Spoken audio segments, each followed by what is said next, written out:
Aray guys, tara na sa panibago namin tuklas na paliguan. Dito lang yan sa Camarines Norte namin. Let's go! Diyan nga pala kami pupunta sa bundok na yan. At mula sa lugar namin ay mararating namin to ng 30 minutes. Dito nga pala yan sa Barangay San Isidro, San Lorenzo Ruiz, Camarines Norte. So ano pang hinihintay nyo? Tara na! Ma, huwag ka na maglaba! Diyan guys, pupunta kami sa Mampili River. Dito sa Ginatungan, Patag. Let's go! Nag-video pa! Naglakad na nga iba sa amin dahil hindi na kaya ng tricycle ko. Rough road kasi ang daan at medyo delikado. Kaya sa mga nakamotor, ingat na lang pagpunta dito. At kayang-kaya naman to ng 4x4 wheels. At nilakad namin siguro to ng mga 20 to 30 minutes ay narating na namin yung paliguan. Nananahimik lang sana ako sa bahay pero itong pamangking ko lagi ako niyaya sa ilog. Kaya tignan nyo naman ang kanilang mga itsura. Ano dyan naman sabi mo sa ilog natin? Layo! Maganda ba? Oo! Muulit pa? Oo! Ito, ito naman kanyang radyo!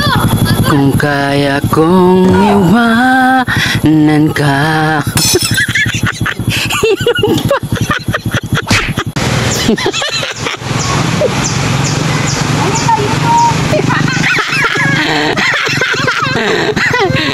Ilog pa. Pagod.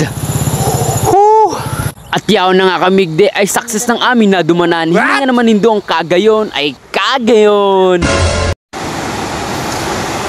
Eh.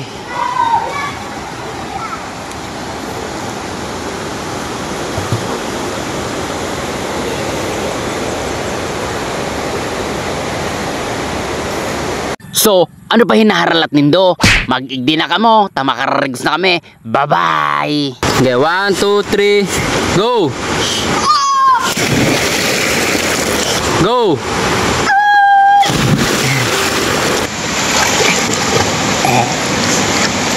Gusto mo tulak ang dano?